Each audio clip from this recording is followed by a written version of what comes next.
Hello बच्चों, Priyanka Sahu classes में आप सभी का स्वागत है। आज हम स्टार्ट करने जा रहे हैं चैप्टर नंबर 2 का नेक्स्ट टॉपिक, जिसका नाम है HUF, हिंदू अनडिवाइडेड फैमिली। ठीक है, आइए हम देखते हैं।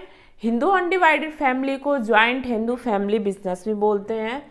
It is one of the oldest form of business organization especially found in India. It refers to form of business organization in which the business is owned and carried by the number of Hindu undivided family.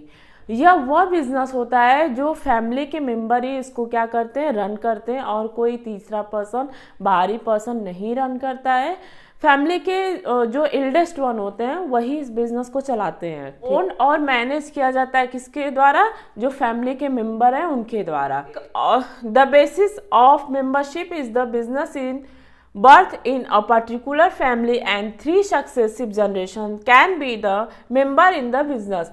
देखो, जो business में है वो तीन generation के member क्या होते हैं, इसमें होते हैं। जैसे मान लो कि मेरे दादाजी, मेरे पापा जी, मेरे भैया जी, ठीक है, ये 3 लोग क्या होंगे, ये 3 जनरेशन इसमें क्या होते हैं, इंक्लूड होते हैं। जो बच्चा अगर पैदा हुआ है वो उस बिजनेस का क्या हो जाता है, मेंबर हो जाता है। The business is controlled by the head of the family who is called कर्ता।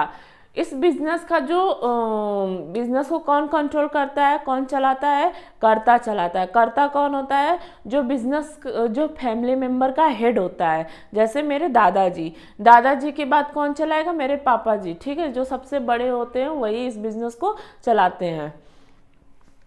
And all the member have equal ownership right and they are known as को-स्पॉन्सर्स।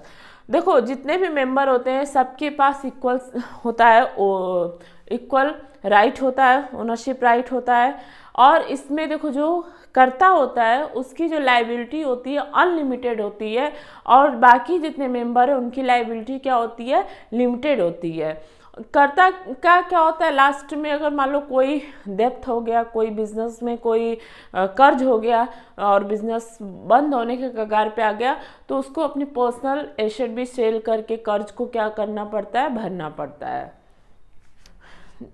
Feature of HUF, formation. Formation में क्या होता है, इस business को बनाना बहुत आसान होता है, ठीक है, इसको बनाने में कोई मुश्किल नहीं होती है। ये हिंदू सक्सेशन एक्ट 1956 में क्या होता है, ये उसके थ्रू गवर्न किया जाता है। कोई भी इशू हुआ, कोई भी लड़ाई झगड़ा होता है, उसी के अंदर क्या होता है, ये सॉल्व होता है।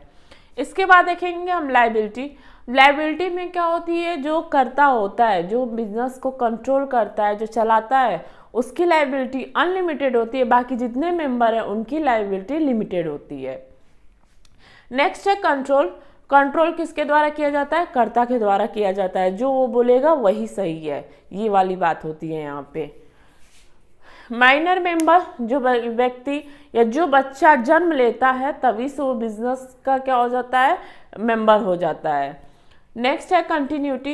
यह बिजनेस देखो हमेशा लगातार चलता रहता है, क्योंकि अगर एक मेंबर गया तो फिर जो उससे बड़ा होता है वह मेंबर इस बिजनेस को क्या करता है, हैंडल करता है। फिर वो अगर नहीं है तो उसके बाद जो बड़ा मेंबर है वो उस बिजनेस को क्या करता है, एल्डेस्ट वन जो होते हैं वही इस बिजनेस को हैंडल करते हैं। तो ये कंटिन्यू बिजनेस चलता रहता है।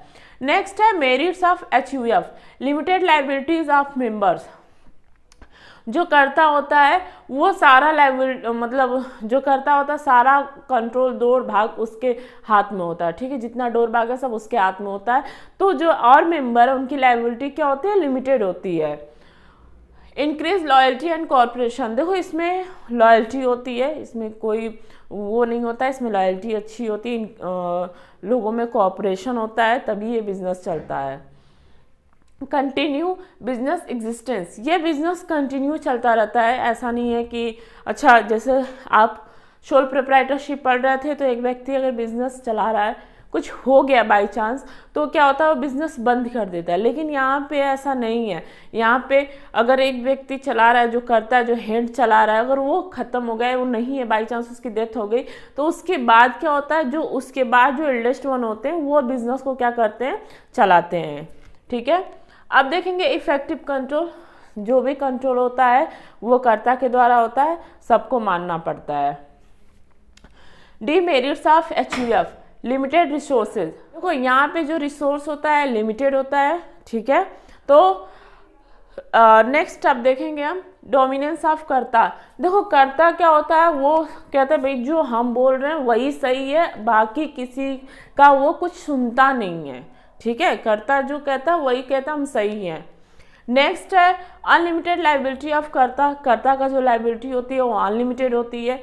वो लास्ट में ऐसा होता है कि अगर कर्ज हो गया, बिजनेस बंद हो गया, तो अपनी पर्सनल प्रॉपर्टी जो पुश्तैनी प्रॉपर्टी होती है वो भी वो बेच के, अपनी पर्सनल प्रॉपर्टी को बेच के वो कर्ज को भरता है। नेक्स्ट आप देखेंगे लिमिटेड मैनेजरियल स्किल। देखो मैनेजरियल स्किल की कमी होती है, जहाँ 4 लोग मिलकर अगर कोई काम कर रहे हैं तो अलग अलग आपको स्किल मिलेगा देखने को, ठीक है।